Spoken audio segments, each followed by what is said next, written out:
We'll start that over again. Let you Okay. intro. There we are. Alrighty, this is Fridays with First. We're missing Parker today, but we have Josh Freeze, the one and only, and then we have Paxton Keyser and Mr. Parson. How's everyone doing today? Doing good. Amazing. Amazing. It is Friday. It is Friday. All right, let's get into the topic. What are your plans after high school? What are you guys thinking? Josh, you're taking this one. All right, I'll start off. I already know what I'm doing. Fishing. No. No, I'm going to be working my way up at Menards. So, right now I'm just working in the front end, but right when I get out of high school, I'll have kind of like the summer off, which we'll get into our summer plans. But, and then I'll just go straight into the workforce and work my way up, basically.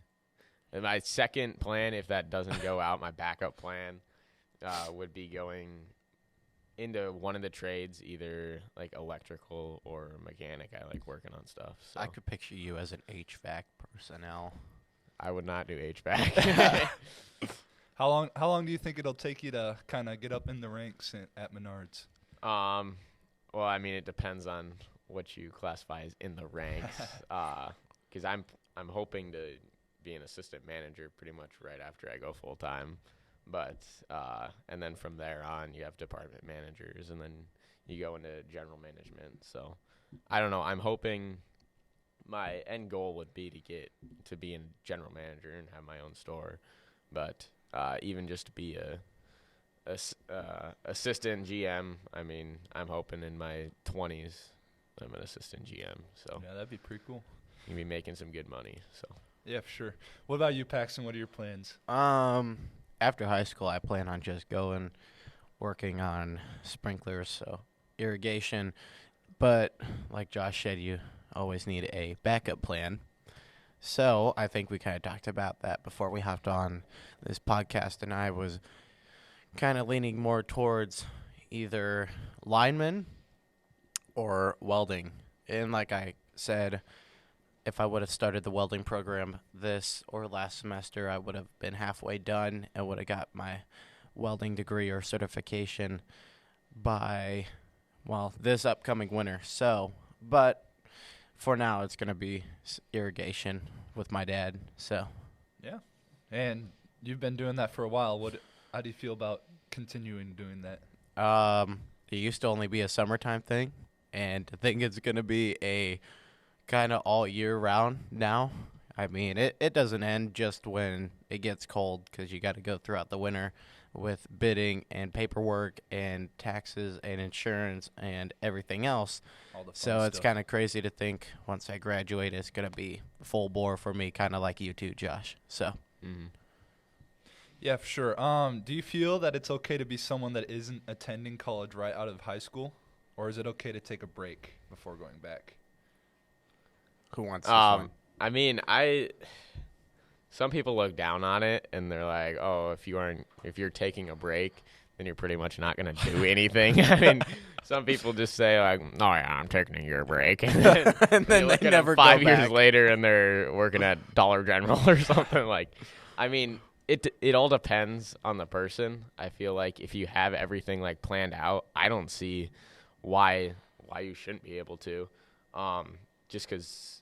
I mean, you were going to school for how long? I mean, 1 year break, that's not going to not affect gonna- anything. yeah. If anything, it'd benefit you just to have 1 year. But it could also mess things up, and then you get in the habit of, oh, well, I took a year off. Let me just take another one. I'll get to it eventually. Yeah. Yeah, I think it really depends on where you're going or what kind of scholarships you have. Some colleges really, really want you to go right out of high school your freshman year. And then scholarships, some of them, they won't even offer it to you if you're not going your first freshman year. So, I don't know. I feel like it kind of really depends on where you're going and what kind of scholarships you have. And guys, I'm going to jump in here. I know I'm not on camera, so who wants to be on screen while I'm talking? Anybody? Nobody? Host. Okay. We'll go black screen. How about no? That doesn't make a whole lot of sense. But we'll just go to Paxton. How about that? I want to see his facial expression. No, the problem, and as a teacher, sorry, there is when you take that gap year that people call it, right? The gap year. The question is whether or not that becomes like 1 year turns to 2 years, Yeah. turns to 3 years. And now all of a sudden I had a classmate of mine that I remember she took that year and went and worked in retail, went in where I think it was a clothing store.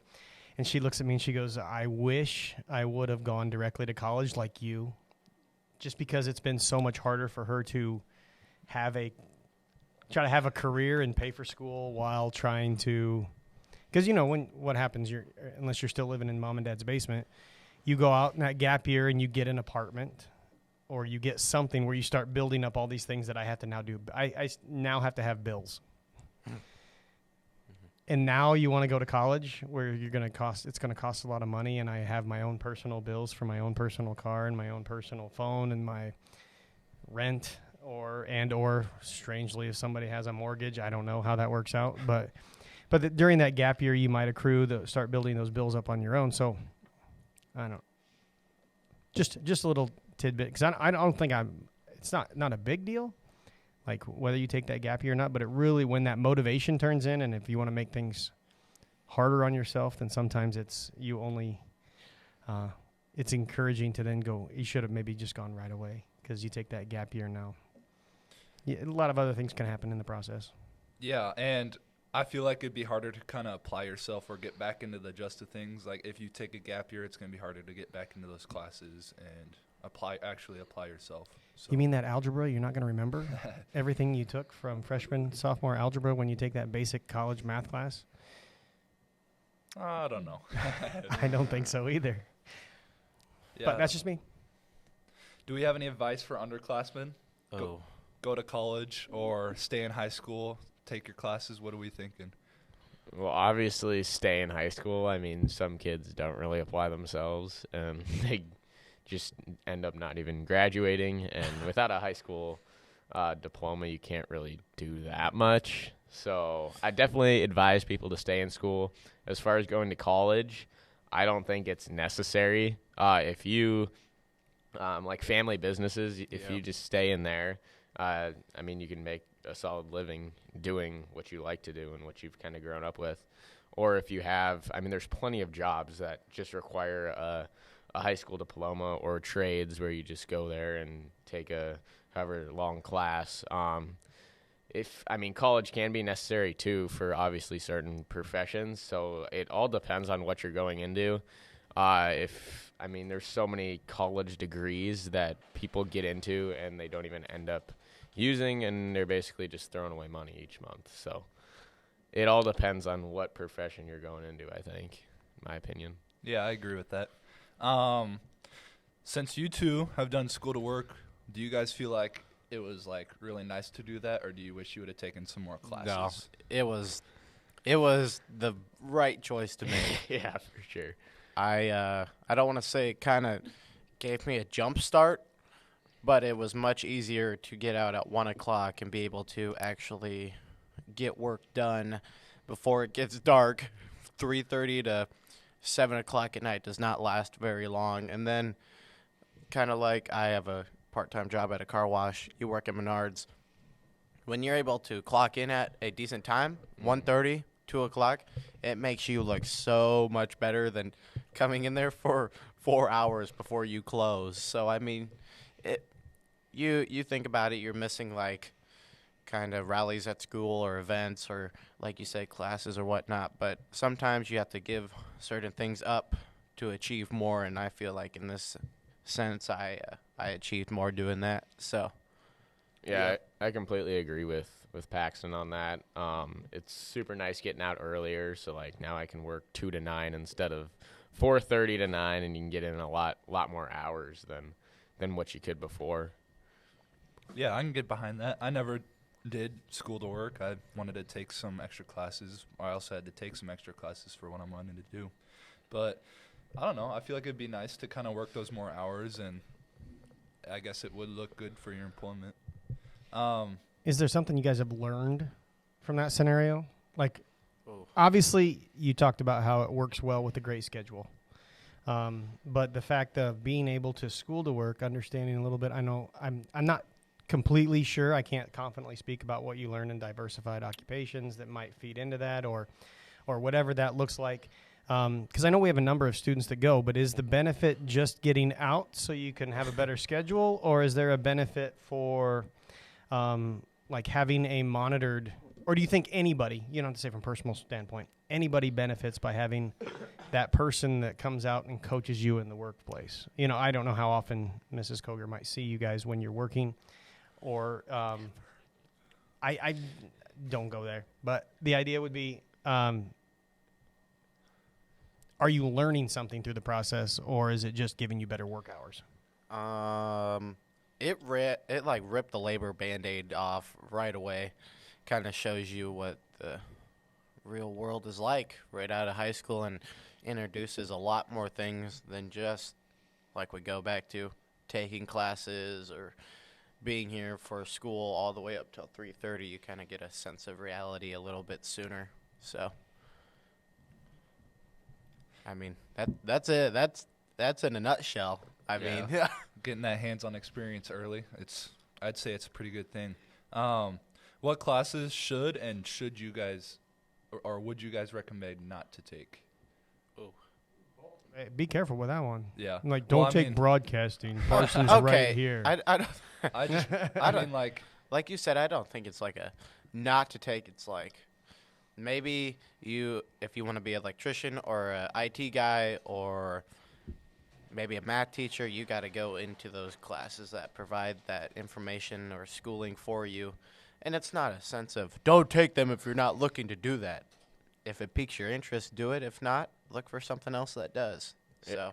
Yeah, it all goes to, I mean, everyone's different with what they enjoy. So between all like elective classes, I mean, people are gonna like different things from other ones. So, I mean, it all depends on what piques your interest and what you would like to do. yeah, I can agree with that. Do we think that we should add more hands-on classes, like more you get to welding or woodworking or whatever, or do you think we should add more classes that you like sit down and watch a teacher lecture all the time? Being which kind of, I would say, rural school, I would say a lot more farm community, maybe farm kids, whatnot. Maybe we should look into having more hands-on classes, maybe go above a advanced metals 1, maybe take it to a 2, woodworking, maybe do something with branch off, do plumbing, electricity. And I know he has, what's the other ones? There's like auto care, home and auto. Yeah, home and auto, there we go. Yeah. That's what, like everything like plumbing, electricity, car care. So, I mean, there are classes, but there can always be more. Or, I guess not even that. You could maybe introduce them to maybe some auto scanning, learn how to run auto scanners, maybe stuff that's higher up, rebuild a transmission. I know that my dad in Cedar, they had a really good auto program. They did auto body working with Bondo, transmission rebuilding, rear end rebuilding, and that was all in a high school level. So maybe Arlington could take some notes from that and maybe branch off and do that. Then you run into the others. Is there enough space for any more classes to even look into? So Yeah, or funding. yeah, that too. Feel It's like we- expensive. Yeah, have trouble funding things that we might actually need. And I mean, no shade towards the school, but I don't know. I feel like it could benefit us a lot more to have those plumbing or electrical classes that you're talking about. What you probably find out is it might be similar to what we had when I think welding. It was Metro that really helped us get it off the ground, because I think they actually donated the current welders that we have. So there's some connections, thankfully, with Metro community being a Fremont campus and also being close to Omaha. There might be some opportunities to connect a couple of those things, but yeah, in a small school like ours, it can be hard to offer a lot of those unique things, and then finding the schedule to make it work. I don't know. You think about your senior year, and I don't know if this is a question that's coming up here, Caden, but you only have so many classes probably that you had left to do. Yeah. So during your senior year, a lot of kids take that school to work. What would entice you to stay? What kind of classes would entice you to stay and take those classes? Because, if you're here for half a day and you're taking your required English and your required government and maybe a speech class that you put off until your senior year or something else, you're going, okay, maybe there's some other, maybe I could stay here all day and take some more electives.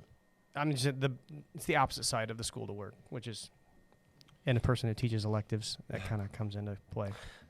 Yeah, and I think that's really what like got me to kind of stay, because, or like not do school to work, because I had a math class and a physics class I had to take, but also I wanted to take a foods class, and then I don't know what other class, but I don't know. I feel like those electives, they kind of just catch your eye. I guess it depends on the person and what period you take them, but I don't know. What would get you guys to stay longer? What classes do you think? If I didn't already take all the, like we said, hands-on classes out there, like advanced welding, advanced woodworking, I mean, I've done the whole 9 yards in the hands-on department, so I ran out of options for that. And that's kind of, I was lucky enough to where Mr. Parson offered a broadcasting too, because without that, I would be stuck in probably another math class or a writing class or something that I really don't have interest in or just really wouldn't enjoy. So, if they offered more hands-on stuff like I can't even say it right now, electrician or plumbing section or class, I would be much more ample to stay. I guess as long as it doesn't encourage him to do all the work at home by himself, because then you'll have a house that like is not insured or not Burns to the taken care of. ground. Yeah, not good. Yeah, what do you think, Josh? Yeah, if they would offer like more hands-on classes, I would definitely be more encouraged to like stick around and take those. I mean, I took most of the hands-on classes already, so just like Paxton was saying, kind of running out of options, and it's just like, yeah, I would rather go to work and make some money than take some classes I don't really want to. Yeah. No, I get that. And I feel like that's a good stopping point. Just take your classes, take your electives, or do school to work, whatever you want, Become really. an electrician. Yeah, become an electrician. There we go. Alrighty, that was Fridays and First, and we'll see you next Friday.